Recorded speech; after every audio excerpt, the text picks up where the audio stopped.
सो hey guys, body building updated में आप सभी लोगों का स्वागत है। एंड बॉडी बिल्डिंग की दुनिया से जुड़े बहुत ही ज़्यादा इंटरेस्टिंग एंड लेटेस्ट अपडेट लेके मैं आप सभी लोगों के लिए आ चुका हूँ। सो गाइस, चैनल पे पहली बार आए तो प्लीज़ गाइस चैनल को सब्सक्राइब कर लिया करो। आप में तो बहुत कम ऐसे लोग हैं चैनल को सब्सक्राइब करते हैं, तो सब्सक्राइब कर लेना। एंड हम लोग बढ़ने वाले हैं आज को अपनी पहली अपडेट की तरफ, जिसमें हम लोग बात करने वाले हैं अपने डेल्टा दिलीप भाई के बारे में। तो डेल्टा दिलीप भाई की साइड से उनकी जो प्रेजेंट टाइम की फिजिक अपडेट है वो गाइस मैं आप सभी लोगों के लेके आ चुका हूँ। फिलहाल में आप लोग इस वीडियो के माध्यम से देख सकते हो कि डेल्टा दिलीप भाई का जो साइज़ है वो लिटरली वैसा नहीं लग रहा है जैसा कि वो एनपीसी तमिलनाडु की स्टेज पर गेस्ट पोजिंग करने गए थे तब उनका लग रहा था।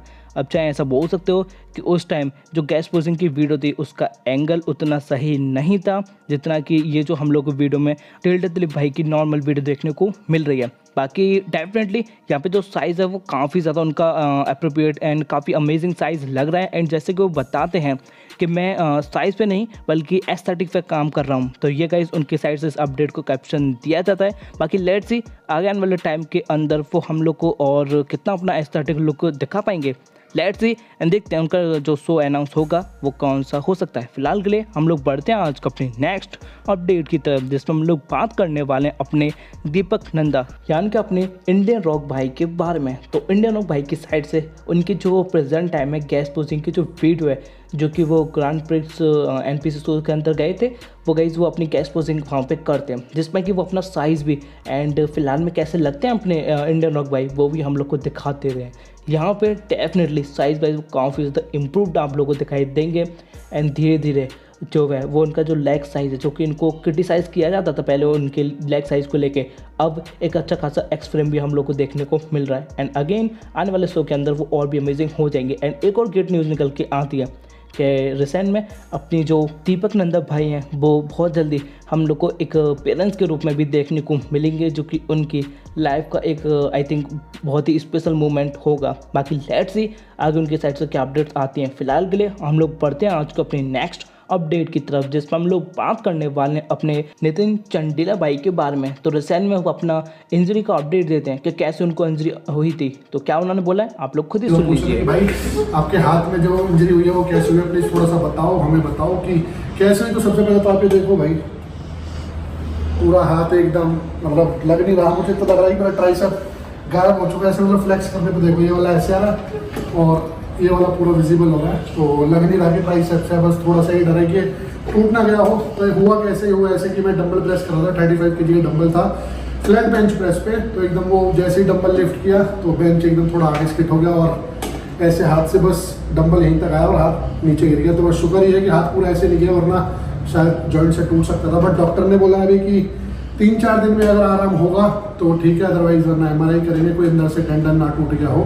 तो अभी तो मुझे काफ़ी ज़्यादा आराम लग रहा है, नहीं कल परसों तो मैं पूरा हाथ भी नहीं हिला पा रहा था और अभी थोड़ी बहुत ट्रेनिंग करूँगा। और शायद इसलिए भी हुआ मतलब अच्छे के लिए, अगर मैं इसे सोचूं कि इस वाली प्रेप में मैंने बिल्कुल भी अपनी लेग्स की ट्रेनिंग नहीं करी थी, तो कहीं ना कहीं लेग्स की ट्रेनिंग आज तीसरा दिन होगा। सुबह आगे की डेली लेग्स मार रहा हूँ, leg press, extension, curl, inner outer और अपने काफ, और 40 से 50 मिनट कार्डियो कर रहा हूँ। तो मुझे लगा शायद 4-5 जो सेशन जो अपने लेग्स के मिस हुए वो 4-5 दिन में हो जाएंगे। बाकी डॉक्टर ने बोला है कि जल्दी इसकी रिकवरी हो जाएगी, तो देखो होती है तो अच्छी बात है, नहीं होगी तो भाई फिर शायद शो मिस करना पड़ेगा और अच्छे से इसका इलाज करना पड़ेगा। एक एल्बो तो पहले आप यहाँ से देख सकते हो टूटी हुई थी और दूसरी में और दिक्कत होगी, तो बड़ी आफत है भाई।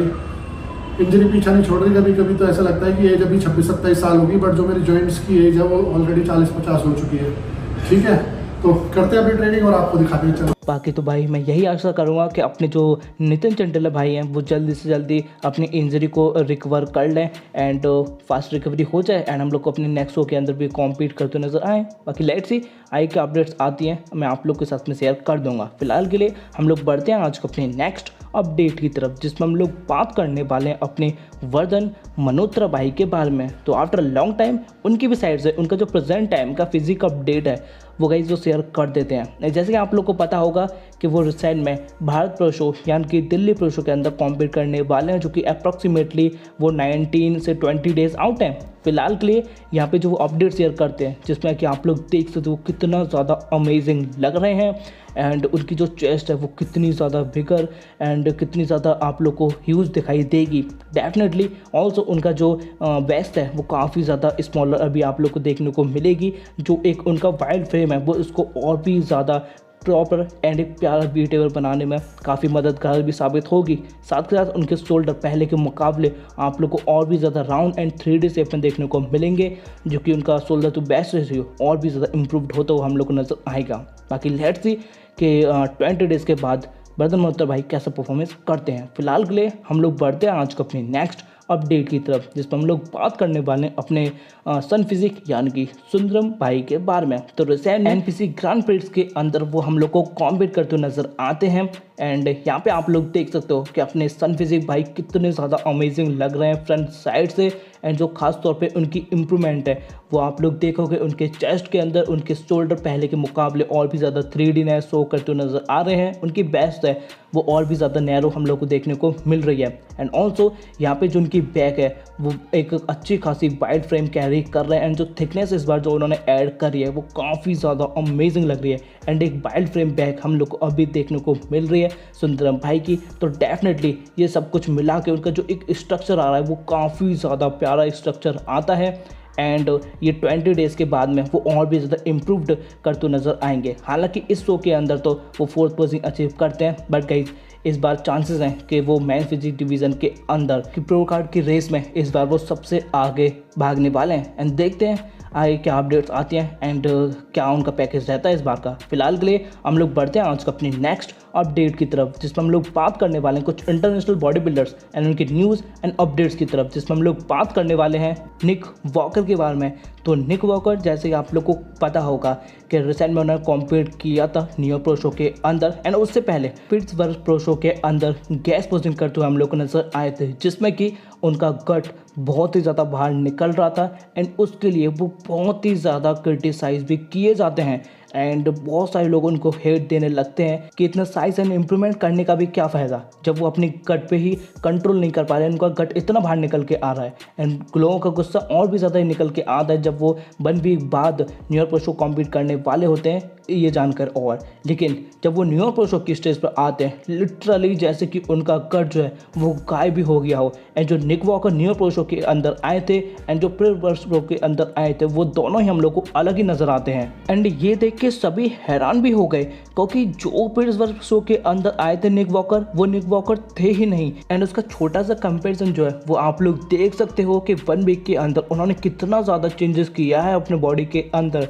एक साइड पे पिट्सबर्ग प्रो शो की फिजिक एंड एक साइड पे न्यूयॉर्क प्रो शो की फिजिक, लिटरली अनबिलीवेबल। एंड ये देख के जो उनके फैंस का प्यार था निक वॉकर के लिए वो और भी ज़्यादा स्ट्रॉन्ग हो गया। बट हुआ उसके बाद में कुछ ऐसा न्यूयॉर्क प्रो शो के बाद में जब उसका स्कोर कार्ड आया तब हम लोग को देखने को मिला मार्टिन फिट्जवाटर एंड निक वॉकर के बीच में प्री जजिंग एंड फाइनल्स में दोनों में एक पॉइंट का अंतर था एंड वो एक पॉइंट से सिर्फ 2 पॉइंट्स वो दूर रह जाते हैं निक वॉकर से फिट्जवाटर। एंड इसीलिए न्यूयॉर्क प्रो शो के स्टेज पर दोनों का बार बार कंपैरिजन किया जा रहा था, लिटरली बहुत बार कंपैरिजन किया गया था फाइनल्स के अंदर, तब जाके जो रिजल्ट है वो न्यूयॉर्क प्रो शो के स्टेज पर हम लोग को देखने को मिले थे। पर जैसे कि आप लोग को पता होगा निक वॉकर को कंसिडर किया जाता है मिस्टर ओलंपिया टॉप 3 एथलीट, लेकिन उसके बाद में मार्टिन फिट्जवाटर जो कि टॉप 10 में भी नहीं थे, एटलीस्ट टॉप 15 में ही नहीं थे, वो एक अच्छा खासा टक्कर देते हैं उनको। तो निक वॉकर को लेके मेरा ओपिनियन यही है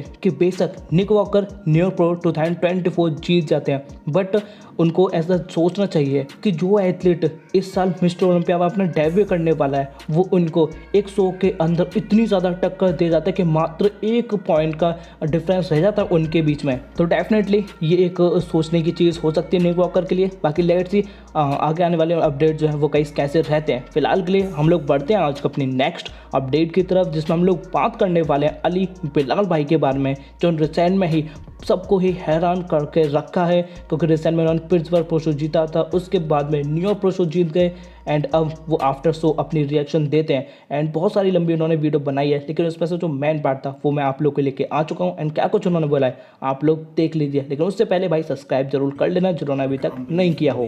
I won 3 pro shows. I won the Honor Classic. I got top 10 Olympia. I was 9th place first call out. It was just like a dream. And then came 2023. It was a downfall for me. And honestly, after doing Pittsburgh, that was the first show of the year last year. I was registered also for New York Pro. I was supposed to do New York, but I got 5th in Pittsburgh. I was like, no man, this is not me. I was so disappointed. I just went back home. I was like, no. And I went back home. I worked really, really hard, but I don't know what it was. Something wasn't working. I worked really hard and I did a lot of cardio. I did everything I could, but something was not working. And then I did another show. I qualified for the Olympia, but the momentum wasn't there. Like I wasn't feeling comfortable for the Olympia. I went to the Olympia. I got 3rd call out, I believe, 3rd or 4th call out, which wasn't great. 3rd call out, yeah, which wasn't really like, I wasn't happy with the results. After Olympia, I was so done with everything. I was like, I'm not going to compete anymore. I didn't train for 2 months, guys. I didn't train for 2 months. I went completely into depression. I don't know how to explain that. I was like, I'm done competing. I quit my sponsorship deals. Everything, because I didn't feel comfortable. I didn't feel like taking money from the sponsorships, while not doing anything back for them. So yeah, I quit everything and I was like, no, I cannot do it anymore. And then I met the guru, Josh Farah.